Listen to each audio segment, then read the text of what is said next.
agradecer a Deus por essa oportunidade. Eu sei que, como disse o Josué, não é fácil para nós ter que sair da congregação e outras atividades, mas até aqui o Senhor tem nos abençoado.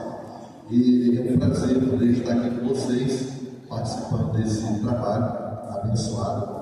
Eu sei que temos as atividades, mas um momento como esse é importante para fortalecer o nosso relacionamento familiar. Então, para a gente não perder tempo, ganharmos tempo com tudo isso que já foi falado aqui, a missionária já pôde se expressar da melhor maneira possível aqui com relação. Sei que o tempo não é grande para a gente poder falar tudo, que o papel do homem, o papel da esposa, mas a gente vai colocar aquilo que o Senhor colocou em nosso coração. Queria, primeiramente, convidar você a abrir a sua Bíblia no livro de Ruth. Se você pudesse abrir a Bíblia no livro de Ruth. E coloco depois no livro de Juízes, o capítulo 2 e o versículo 8 em diante. Diz assim: então disse Boaz a Ruth: não ouves, filha minha, não vás colher a outro campo, nem tampouco passes daqui, porém aqui te ajuntarás com as minhas moças.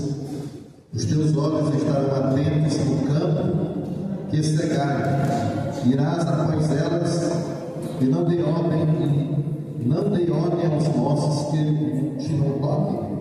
Tendo sede, vai aos vasos e bebe, e os moços tirarem.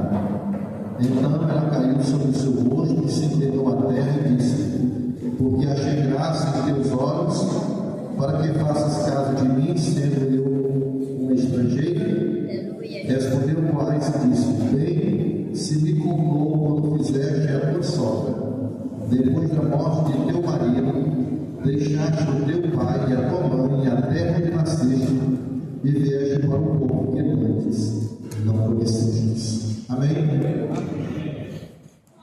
Deixa eu deixar aqui por enquanto, para poder a gente voltar já para esse momento aqui. Primeiramente, eu queria falar para os irmãos que quando você fala do papel da esposa e do papel do marido, a gente precisa entender primeiramente essa base familiar. Por exemplo, esse templo que foi construído aqui, quando você vai construir uma casa do zero, você, a primeira coisa que faz na casa, o alicerce. Quando você vai construir esse templo, a primeira coisa que você fez foi o alicerce. Para se construir uma família, qual é a primeira base que Deus construiu? Está lá no livro de Gênesis, capítulo 2 e versículo 15. Tomou, pois, o Senhor Deus ao homem e o colocou no jardim para cultivar e guardar.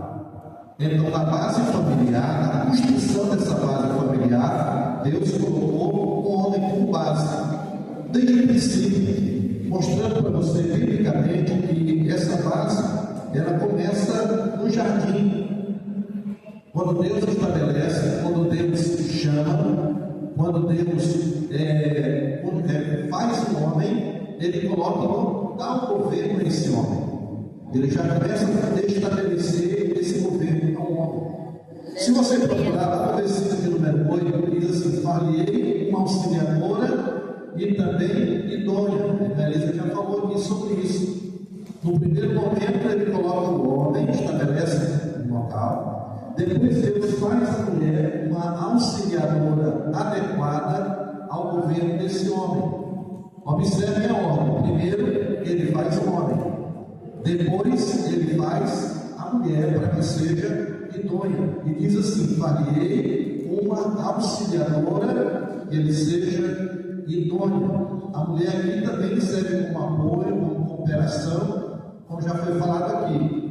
Lá no versículo 16, depois disso, diz que depois da queda, a ordem continua ainda.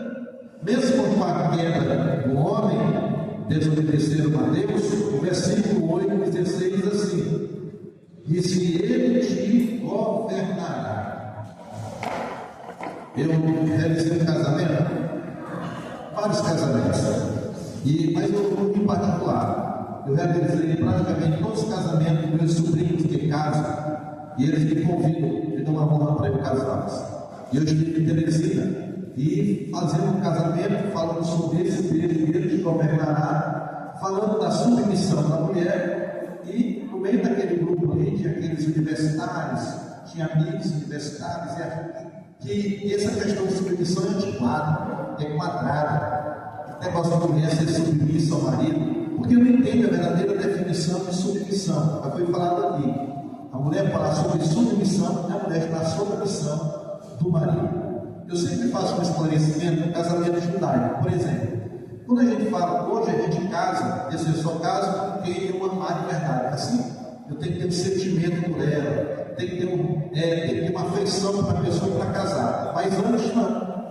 Quando Paulo escreve aos Efésios, capítulo 5, marido, amai vossas mulheres, sujeitai os vossos maridos, há um princípio aqui do casamento judaico. Qual era ele? A mulher não casava por sentimento. Era uma decisão que ela precisava tomar em homem também. Nem o homem conhecia a mulher, nem a mulher conhecia o homem. E agora, como casar?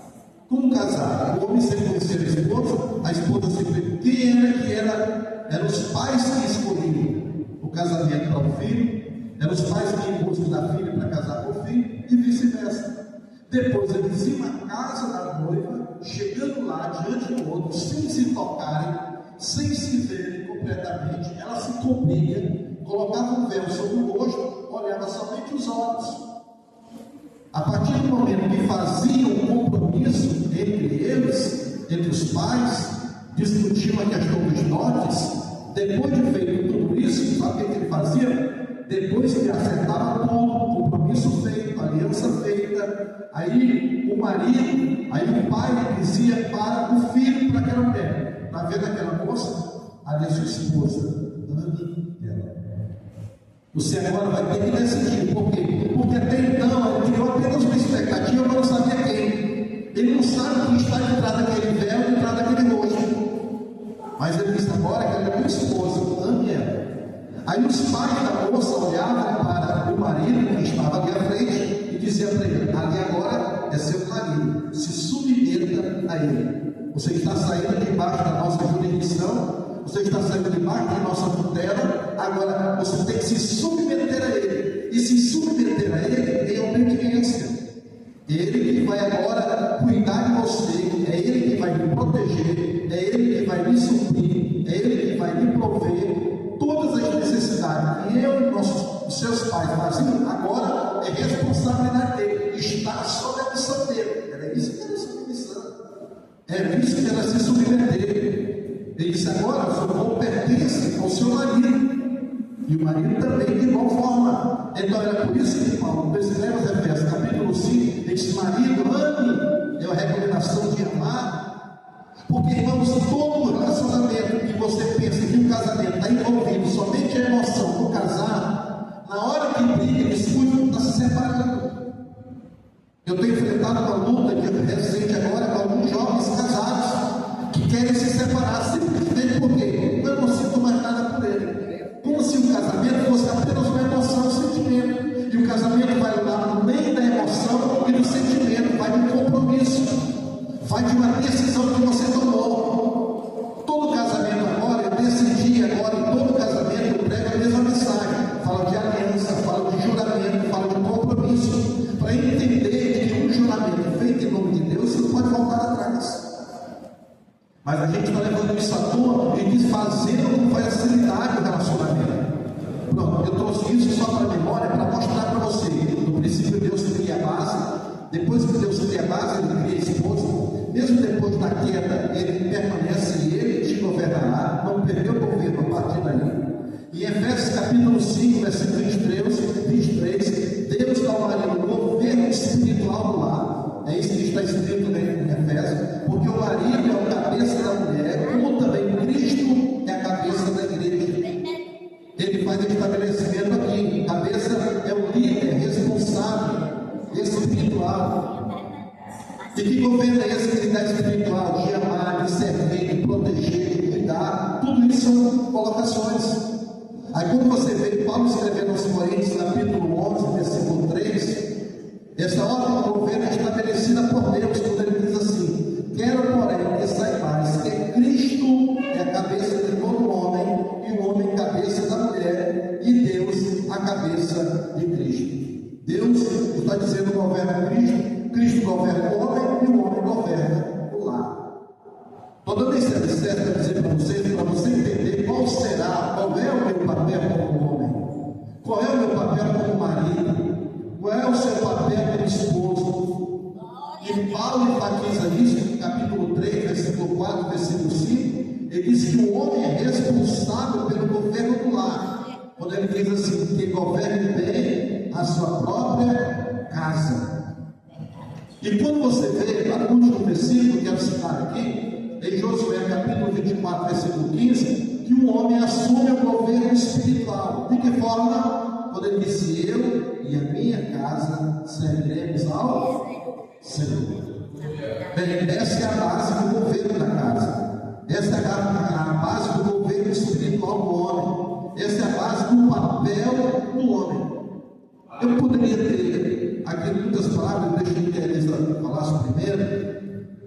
Eu tenho para ela, você pode até falar um pouquinho mais, eu gosto de ouvir ela sempre, ela está mostrando. Eu disse: eu fico com o menor tempo, né? Não tem problema nenhum. Mas eu queria deixar aqui três coisas. Se der para colocar as três, eu vou deixar pelo menos duas informações importantes.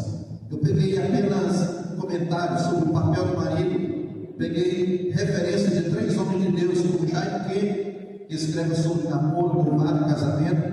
Peguei Josué Gonçalves e peguei também Cláudio Duarte. E dentre essas explicações do papel do marido, eu coloquei primeiramente o marido comigo, construtor, ao lado comigo, construtor de segurança. O marido, ele é um construtor de segurança. O marido, ele cria esse ambiente seguro, e se ele não cria, mas ele deve criar um ambiente seguro, emocional, físico e espiritual. Toda mulher gosta de ser protegida, já foi dito aqui. E a mulher se sente melhor quando o marido está em casa, para proteger a família, para proteger a casa. Embora que ela seja bastante corajosa, mas com o marido dentro de casa, a mulher se sente melhor. Ela se sente guardada, ela se sente protegida. Ela não vai precisar levantar de noite quando acontecer alguma coisa. Eu, na minha adolescência, era bastante medroso. Mas aí fui crescendo, fui sendo fui tendo mais coragem. E às vezes, mesmo com medo, se acontecer alguma coisa, primeiro que levanta sou eu. Eu vou lá nem sempre fazendo zoar. Pega um pau, pega outra coisa, mas aí eu tenho que voltar. Porque eu sou o marido e eu que tenho que dar proteção para minha família. Mesmo sem muita coragem, mas eu tenho que enfrentar. Mas essa coragem ela não tem que ser somente no sentido físico. Esse marido ele tem que saber também ser construtor de segurança emocional e também espiritual. Jaime Kemper diz que sempre reforça que a primeira missão do marido é criar um ambiente seguro onde a esposa possa florescer tanto emocionalmente quanto fisicamente, e a segurança é a base de todo amor saudável. Então ele está dizendo que sem segurança não há intimidade, não há confiança, não há parceria. A esposa floresce quando sabe que o marido é um ponto seguro para ela. Quando ela sabe que ela tem a garantia de que o marido vai guardá-la, que vai lhe proteger, ela vai se sentir segura fisicamente, emocionalmente, quando o marido me protege. Eu vou falar sobre isso. Eu citei aqui um texto da Bíblia, eu queria basear nele. O texto de Boaz, aí você abre a Bíblia onde eu pedi para você abrir.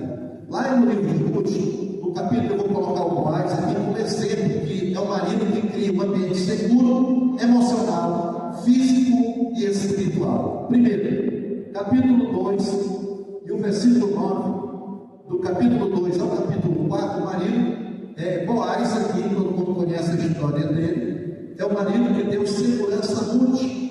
Boaz é um dos maiores modelos bíblicos de um homem que oferece proteção emocional, física e espiritual. Mesmo antes de se casar com Ruth, ele demonstra atitudes que refletem o papel de um marido seguro e protetor. Primeiro, capítulo 2, versículo 9. Diz o que lá? Quem lê para mim? Vamos lá? Os três? Capítulo 2, versículo 9. Diz o quê?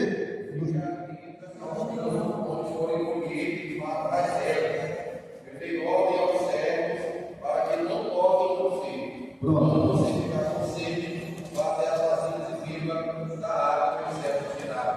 Primeira coisa que ele colocou aqui, ó. Dei ordem, vou pegar só essa parte. Ordenei aos jovens que não te molestem.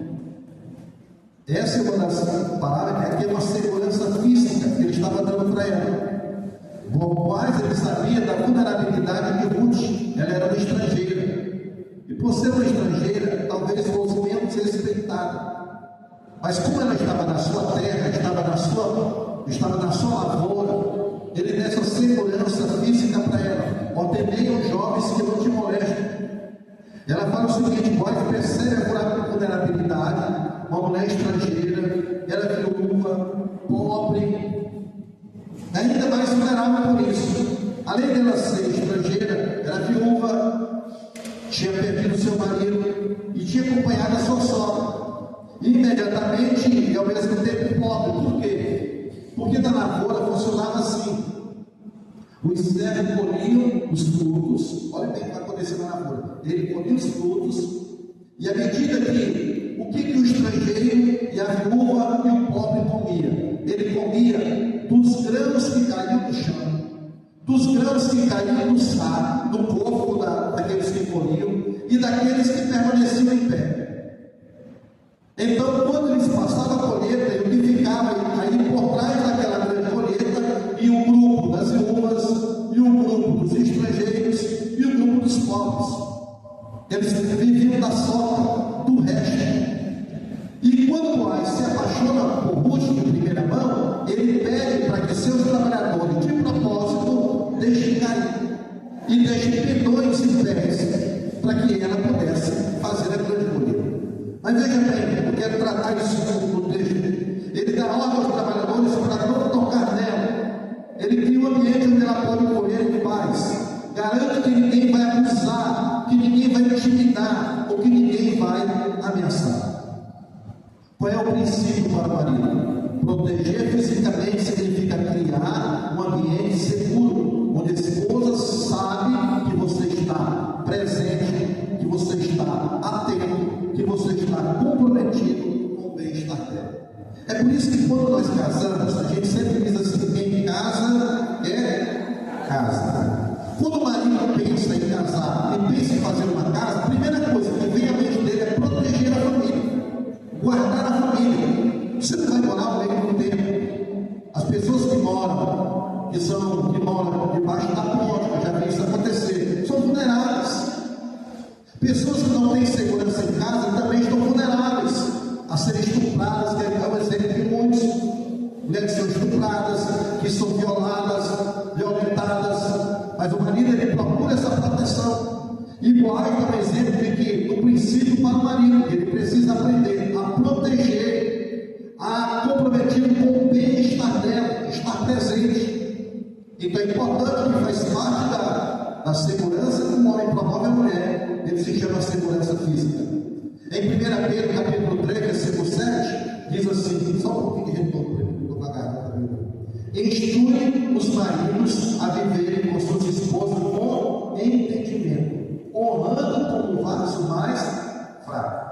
A Elisa falou aqui que as mulheres não são sexo frágil, mas a Bíblia diz que ela é vaso frágil. Ela pode não ser de sexo frágil, mas ela é um vaso mais frágil. É por isso que é responsabilidade do homem a parte mais forte de carregar, de se esforçar pelo marido. Ele disse: honrando como vaso mais fraco, mais frágil, com herdeiras da graça da vida, para que suas orações não sejam impedidas. Bem, essa é a primeira parte. Capítulo 2, versículo 13. Leia para mim lá, versículo 13. Ele deu saúde física, agora ele deu segurança física e dá segurança emocional. 2:13. Então o outro disse: ficaram, Senhor, você está me favorecendo muito, pois me consolou e falou ao coração desta tua serva, e eu nem mesmo sou como um das tuas servas. Olha aqui, eu vou pegar só uma parte que eu anotei falas ao coração. Ele está dando segurança emocional para ela. Olha o que ele diz: tua bondade me consola e me falas ao coração. Quase é que ele vê o valor de Ruth contra outras sofriam fraqueza dela, mas ele fala com honra, delicadeza, respeito. Ele aumenta a sua autoestima dizendo: sei tudo que fizeste por nós em mim. Ele dá palavra de afirmação que cura a alma dela. É aquilo que foi falado aqui. As mulheres gostam de ouvir. Elas gostam de ouvir o homem dizendo que ela está bonita, que ela é importante para eles. Por quê? Às vezes você vê em certos casamentos em que as pessoas estão mais elogiando as esposas. Uma vez eu estava dando um estudo para casais, eu quase fez um casamento se acabar com tudo. Você acredita? Porque eu pedi para os irmãos se beijarem.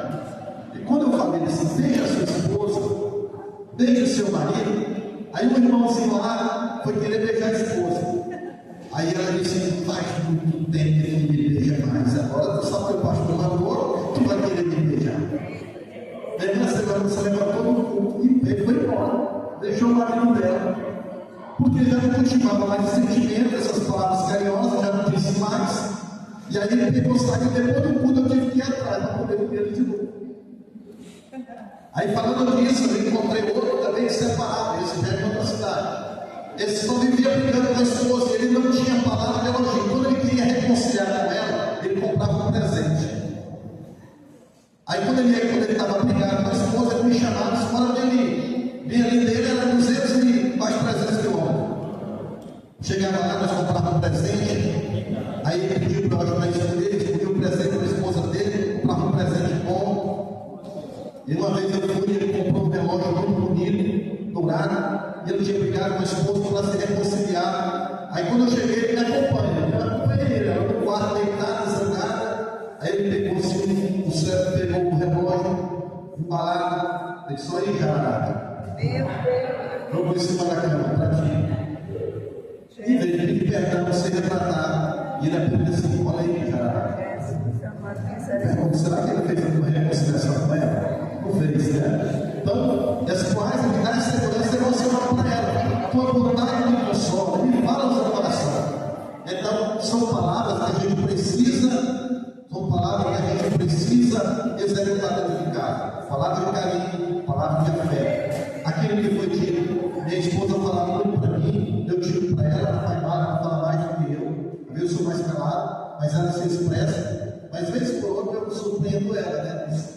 Festividades, eu sempre falo. E isso tem que ser algo que não é somente de tempo em tempo, isso tem que ser corriqueiramente. Quando você pega o hábito de andar na mão, segurando na mão, quando você pega o hábito de abraçar, quando você pega o hábito de beijar, porque pode observar, Cardozinho casou recente aqui, né? Aí só tem que agarrar, pegar na mão e abraçar, e beijando, e cheirando. Aí vai passando um tempo que você vai se adaptando, se acostumando com isso, e daqui a pouco já não anda mais segurando a mão, já não anda mais, já não beija mais. E quando ele quiser fazer isso, a mulher vai estranhar. Ele sabe, rapaz, nunca mais, agora está pegando o que é. Não, do nada agarradinho, do nada, beijando todo tempo. Ruth era rejeitada, pobre viúva, mas o pai foi sentir vista, valorizada, acolhida, digna e honrada. Não existe coisa melhor do que um homem dignificar a sua esposa. E de que forma? Agora eu vou trazer uma coisa interessante. De que forma você pode dignificar e honrar a sua esposa? Cuidando dela, não deixando ela ser uma palmadeira, você andando todo bonito, elegante, e ela andando com chique. Sempre procure agradar a sua esposa. Nem que você ande com a roupa mais simples, eu prefiro assim, e ela ande bem arrumada, para poder sempre satisfazer esse desejo, porque se ela está nova aí, né? Isso aqui é porque é o investimento que o marido faz. Mulher não é barato não, irmão? Mulher não é barato não. Pergunta quanto é que é custo para fazer essa próxima. Aí vai no papel, uma anotação, para fazer uma selagem no cabelo, para você fazer o tratamento da maquiagem e tudo mais. E quem tem mais condição faz investimento, preenchimento e tudo, né? Para completar. Faz investimento aí, vai fazendo investimento. Princípio para o marido: segurança emocional. Diga comigo: segurança emocional é comunicar amor elogiar, ouvir sem julgar e ser intencional em transmitir carinho e aceitação. Eu vou deixar duas referências aqui. Nós estamos caminhando para essa primeira parte para deixar. Os filhos dela se levantam, Provérbios 31, 28. Os filhos dela se levantam e chamam feliz. Seu marido também a elogia. Muitas mulheres são exemplares, mas você a todos supera. Não existe coisa melhor do que você ser elogiado pelo seu marido e o marido ser elogiado pela esposa. Porque, como já foi dito aqui, às vezes a gente conversa com pessoas que só falam depressivo da esposa. Eu proibi um irmão de falar mal da sua esposa para mim. Toda vez que ele conversava comigo era para falar mal da esposa. E eu disse: irmão, você está proibido de falar da sua esposa para mim. Você fala mal dela para mim, mas todo dia, quando você vem aqui, aí você vem com uma hipócrita agarradinho com a sua esposa, chegando à frente das pessoas. Então, roupa suja se lava em casa. Não é de tratar com o pai. Irmãos, isso atrapalha o relacionamento. Minha filha mora em Santo e às vezes ela chega a tratar de assunto e diz: resolva lá. Nós não damos aqui canja para ela, não. Isso aqui é a panela furou. Porque as pessoas dizem: não, aqui em casa tem, minha filha, se quiser vir morar, a panela não furou, não. Está aqui ainda. Se quiser terminar, você vem para cá. Não, minha filha, a panela furou. Casou com ele, agora vai lá. Só se ele tiver me espantando, outra coisa. Mas se não for isso, não tem motivo nenhum, você vai permanecer. Porque infelizmente a gente tem visto relacionamento que tem acabado por isso. Porque os pais ficam dizendo: não, minha filha, se você não achar bom, quiser ficar pra lá, vem pra cá que papai está aqui, papai cuida de você, né, gatinho, irmão? Deixaram como pai e mãe para assumir sua esposa. Assumir o compromisso diante de Deus, e o compromisso é até que a morte nos separe. É assim que eu tenho ensinado, exatamente realizando o casamento. Então, outro texto de Efésios é assim também: os maridos devem amar suas mulheres como seus próprios corpos. Quem ama sua mulher, ama a si mesmo. Aqui tem um negócio interessante. O marido ama como seu próprio corpo. E o marido não se cuida. Aquele cuida da esposa também. Marido relaxado. Marido que não toma banho. Marido que é irmãos. Deixa eu contar um exemplo para vocês aqui. Está sendo gravado, né? Eu vou contar que você falou da pessoa. E eu lembro que eu tinha um jovem no Senhor, e a esposa dele mandou me chamar e contou para ele: falando: pastor, meu marido não se cuida, meu marido proibiu até usar o sabonete, shampoo, perfume. Isso é mesmo, mas meus irmãos, eu não posso usar maquiador, não posso fazer isso, nem aquilo outro. Eu disse: meu Deus, e ele, então assim, ele se banha, e quer relacionamento e tal, tanta coisa, ele me falou. E eu disse: depois hoje eu vou dar um sermão para ele. E aí, eu estava lá nesse local, um povoado, e eu, nessa noite, eu disse: olha, hoje tu não vai dormir lá, não. Eu dormia dentro de um quartinho da igreja, lá no interior, tinha um quartinho assim, da secretaria, eu dormia lá. Ele disse: hoje você vem fazer companhia comigo, bora conversar. E a gente conversando, e eu disse: rapaz, eu conheci um casal, que o marido era cirurgião. E ele não cuidava da esposa. Tu acredita que a esposa não podia usar um shampoo, que não podia comprar um perfume, que não podia arrumar o cabelo, porque achava que já era profissão, e que era vaidade? Aí eu comecei a dar uma direto todo o tempo. Quando terminou aquela conversa, nós passamos a madrugada conversando. Eu disse: olha, eu queria aproveitar que a gente está falando do assunto, e eu queria que você surpreendesse sua mulher. Libera ela, final de semana, para ela ir lá na cidade. E lá eu vou mandar dar um trato lá, o cabelo dela. Você aceita? Disse: não, pode, tá, eu não quis dizer nada contra mim.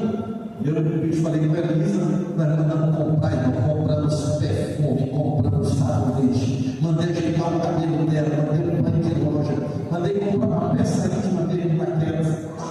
E disse assim: olha, agora você vai fazer uma festa. E eu disse: olha, quando ela chegar de lá, você vai ter que estar banhado, com a barba feita, comprei barbeador para ele, comprei barbeador, creme dental, tudo isso, escove a boca direitinho, esteja arrumada aí, quando ela chegar, você festejar. E ela foi para lá e arrumei ela e nós trazemos ela de volta lá para casa do marido dela. E aí, depois da experiência, eu passei lá, depois eu perguntei para ele: e aí disse: foi a mil maravilhas, né? Muito obrigado. Aí nós estamos juntos. Mas tem hora que a gente precisa dar um choque de realidade.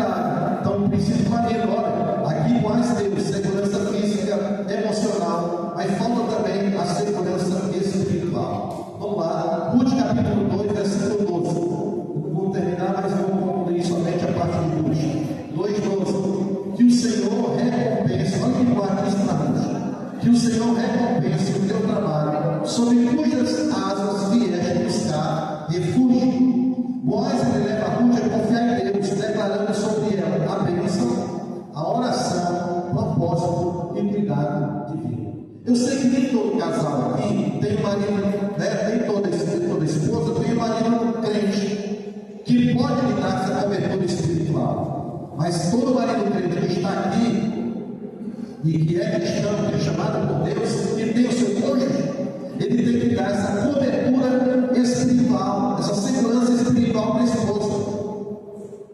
É bem verdade que às vezes as mulheres são mais crentes do que os homens, são mais dedicadas, mas é função do homem ter essa segurança espiritual. O tempo não vai me favorecer, eu ia falar do sacerdócio, eu ia falar sobre Jó, ele é um sacerdote espiritual, e ele vai dar essa cobertura aos filhos e à família. Mas aqui eu vou só simplificar, dizendo que o Senhor diz para ela, que o Senhor te recompensa no teu trabalho, sobre cujas asas vieste buscar refúgio. Boaz está declarando a bênção, a oração, o propósito e o cuidado de Deus. Ele não apenas protege, ele guia espiritualmente. Qual é o princípio para o marido? Ser sacerdote é orar pela esposa, guiar na fé, criar ambiente espiritual saudável e ser um exemplo de devoção. Porque nesse momento que a gente vive em casar, em família, às vezes muitos casais perdem esse relacionamento de poder conversar a respeito das coisas de Deus, conversar, sentar, pegar a Bíblia, vamos estudar juntos, vamos orar juntos, vamos orar pelos nossos filhos juntos, vamos fazer propósito de oração juntos. Irmão, família que ora juntos, relacionamento juntos se torna uma família saudável. Eu louvo a Deus aqui pela minha filha, que a todos eles, mas eu lembro que da Laura, ela tem só 11 anos.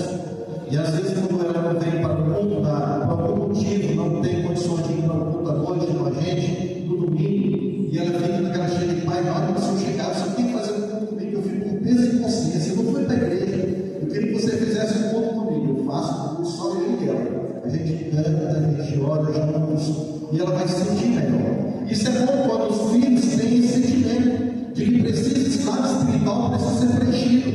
E casamento não é só comida, não é só bebida, não é só lazer, tem um lado espiritual e que precisa ser alimentado. O resumo dessa lição de Boaz para nós é o seguinte: com o marido, você oferece a esposa o que Boaz ofereceu a Ruth. Diga comigo: segurança física, segurança emocional e segurança espiritual. Quando ele fala da física, irmãos, ele está dizendo de proteção, presença, cuidado e responsabilidade. Quando ele fala de segurança emocional, ele fala das palavras que incluem amor que não humilha, paciência, respeito e sensibilidade. Você tem que aprender a respeitar a esposa, paciência. Acho que ele e ela tem que ter mais paciência. Tem mais paciência. Amor que não humilha. Porque se existe algo mais degradante, é beber. E você sabe qual é o lugar que mais você vê gente, o marido brigando com a esposa, quem consegue acertar? Além da casa, qual é o outro lugar que o marido mais briga com a esposa? Vamos lá, vocês são mulheres. É no supermercado. Irmãos, a gente fica com vergonha. Eu fico com vergonha que o marido aqui brigando com um bloco e outro tira. Aí fica naquele bloco tira e briga, não sei o quê. Minha esposa pequena não tem esse problema, manda um carrinho aqui, tudo que ela quiser botar nele, bota dois. Então, você vê aquele ambiente ali desfavorável para a pessoa. Então, amor que não humilha. As palavras curam, a palavra que você dá para sua esposa todos os dias é uma injeção de ânimo. Você acordou mais bonita, você acordou mais linda e tal. Isso é importante para mim, porque aquilo ali já começa bom. Aí vai preparando o terreno, banhando, leitinho e tal. Vai chegar no momento certo. Então, essa segurança física, emocional e espiritual, orar pela família, a bênção, direção, exemplo de fé. Eu poderia falar muito mais, eu ia falar do construtor de conexão diária, que não dá tempo, falar de Isaac, fazer um projeto, né? Ele poderia falar outra oportunidade, mas eu queria fechar aqui, irmão, agradecendo, porque esse é o nosso papel como homens, como homem não só o homem espiritual, o homem de Deus, mas com toda a família, o papel do homem de estar lá na sua esposa poder apoiar. E principalmente na segurança física, segurança emocional e segurança espiritual. Para entender, olha para cá, vou fechar com isso aqui. Para entender o homem, né? O homem, esse modelo do homem, o que o homem deseja da mulher, mais algumas coisas. Entendeu? É muito simples assim para o homem aqui. Vamos se agradar da mulher, se ela sabe fazer a comida dele, tudo, deitar nele, pronto, já está satisfeito, não está realizado, não? Aí eu, para a mulher, eu peguei e fiz uma lista. Aí tem que ser amigo, companheiro, sensível, irmão, pai, chefe, educador, cozinheiro, mecânico, decorador, operador, serviços gerais, tirador de monteiro, panelista, motorista, faxineiro, pedreiro, GC, pega esse lado aqui, ó. Carpinteiro, levanteiro, desenhista, arquiteto, engenheiro, pastor, organizado. Aí ele tem que ver uma mulher, né? Mais nativo, doce, forte, elegante, limpo, cheiroso, tolerante, prudente, capaz, decidido, valente, confiável, respeitador, amoroso, apaixonado, caseiro, sacerdote, pai, pacificador, estilista, sexólogo, psicólogo, conselheiro, psiquiatra, terapeuta, simpático, carinhoso, atento, cavalheiro, inteligente, professor, intérprete, massagista, técnico, agitador, pregador, visitador, contador, vendedor. Aí, por último, não esqueceu o aniversário, demitiu o noivado, deu o casamento,